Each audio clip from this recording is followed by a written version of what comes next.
Welcome everyone to the video, and today we are going to talk about a little change in strategy. Now, if you're all wondering where to build your rosters, you might want to look at what's going to be the biggest bang for your buck on your account. And let's analyze the rewards. So we've got the first one, which is what I'm going to stay away from, because it's not a big focus. Raids. Now, if I stay in gold 1, which it is a time commitment, you have to attack every so often and do these attacks and stay in rank.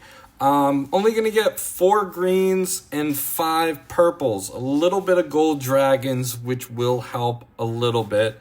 Gold 2, if you're where a lot of people are, you're only getting 2 greens and 4 purples. Raids, the rewards need to be buffed. So for that reason, I am not going to be working on my raid team anymore. Then we have the next one, which is trials. Everyone does trials. No need to build your roster around it. That's the next one. Then we have the dragons. And the rewards for the dragons, you can get 2 purples a day, pretty much from that. Now, if you have certain teams, you might be able to beat more dragons more than others. If you're not up to 10 skull dragons or 9 skull or such, you're not going to get as many resources. The purple tokens are less valuable, but they are part of the equations. You could get great characters from every purple summon that will help you. Characters like Ned and Sam. So when we look at the next part of the equation, we have events. And for events, you're going to get skill books, you're going to get gold dragons based on placement, and potentially legendary gear. Now, we have 4 events as I'm recording this. One event is extremely competitive. That is the Rob's War event, where free-to-plays have their chance to get legendary gear, and it is pretty much a grind. Now, with events, with the latest change to Rhaenyra's lead, where she's only going to create power-ups when an enemy is afflicted with fire that's defeated, now you've completely changed events. So now the teams, it might be the Greens, it might be the Baratheons, it's probably going to be something with Stannis. But the majority of the people with events, it is a player versus player type situation, and you're competing against other players. You need good luck on your leaderboards to get this, and eventually you're going to have plenty of legendary gear where you're not even really going to care that much about it. That leads me to the last part of the equation, and this is where I am going to be putting my resources into. And that is the Crowns Challenge, which is every month with 1 week of a delay until the next Crowns Challenge. Now, you have 4 different towers in the Crowns Challenge, and you will get rewards on each level. And as you go up in the levels, you get better rewards. Now, the enemies do get tougher, but when you get up to level 75, you could get 4 of these expert skill books, which are worth $1 a piece, according to the store. You get gold dragons, you get a ton of silver. This is going to be a majority of your silver income. As you can see here, my personal best in the pit was level 77. I am going to try to get higher than that. If you get to 100, you get 125 gold dragons, you get tokens, and you get $10 worth of expert skill books. Now, these skill books are super important to level up the skills of your characters, because as you go further down, you will get better rewards. Now, what is the strategy here that you should be following if you are a part? Now, if you're free to play, you're going to be pretty limited.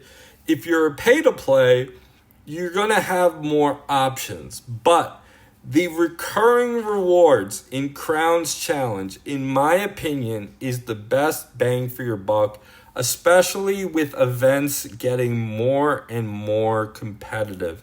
You can't really rely on them anymore as much as you used to.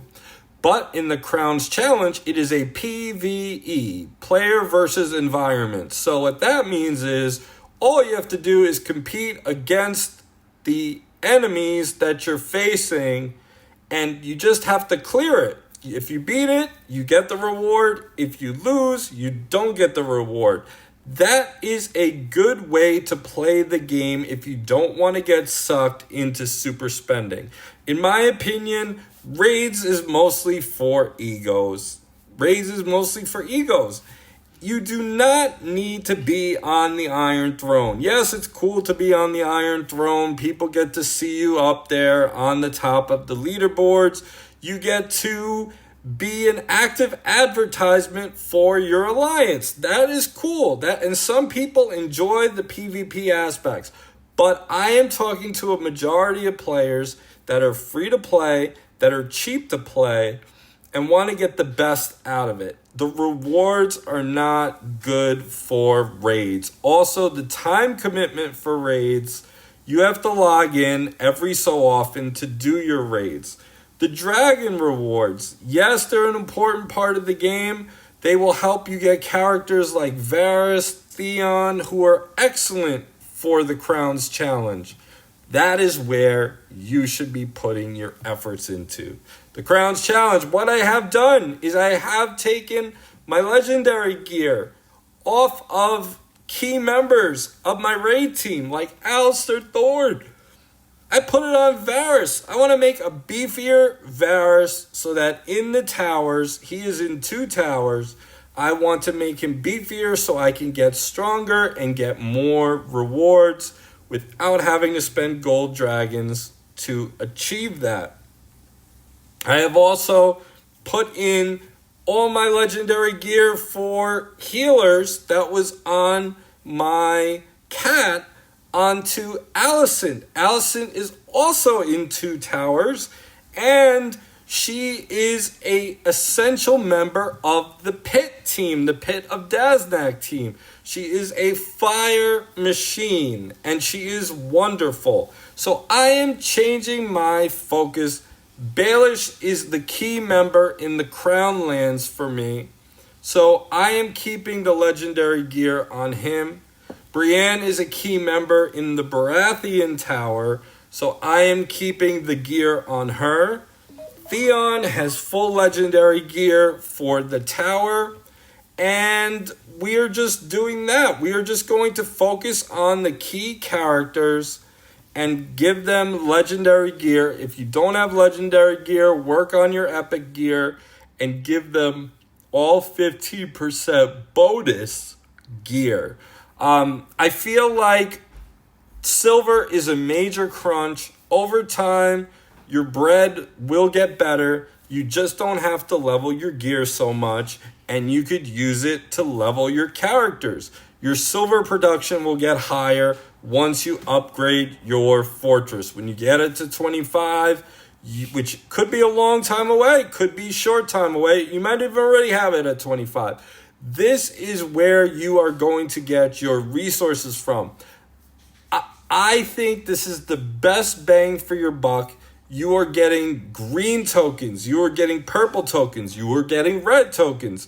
You are getting gold dragons, skill books that are worth $1 a piece. You're getting, I think, $14 worth of skill books in each tower. So that's 28. That's 56 skill books, $56 worth of skill books a month in the Crowns Challenge, which is worth it. You're getting gold dragons. You're getting lots of tokens so that you could summon. and you need to save your resources and plan accordingly. This game has been changing over time, and I feel like events are getting harder for people. I feel like some people are still getting lucky and still getting it, but you get yourself into a bad, treacherous bracket, and you're not getting that legendary gear. Also, you have 4 events, and they are more diluted. So some of the characters that you want to get in an event, like let's say you do want to get Allison, she's in the egg event. So you can only get her when the egg event pops up, and you have to get her in the summons. So it all depends on where you're going in the game, but I know myself, I am changing my strategy, and I am going all in on the Crowns Challenge. I feel like it's the best bang for your buck, the best place for resources, and work on your teams, work on everything else. If you need help, join the Discord server. We have a great group of members to help you. And I want to give a special thanks to my members. If you want to be a member of the channel, you can click the link in the description and you can support it. We have a free Gold Road giveaway this month for Rob, which we will be doing a random drawing for. Special thanks to my members, Sir Oliver Shin, Judith, Dennis Hammersley, Zivitar, Morinar, Hillary Goldstein, Ronan Ron Reacts, Jen Hunt, Torn McClure, Don Shen, Red Leg Immortal, Allison, and Norbert. You guys rock. Thank you guys for supporting. Comment below and let me know if you are going to be changing your strategy or you are going to stick to the course. Zynga, you need to buff your raid rewards to make it worthwhile. I am completely stripping my team of my legendary gear. Hope you guys enjoyed this video. I will talk to you all next time. Take care.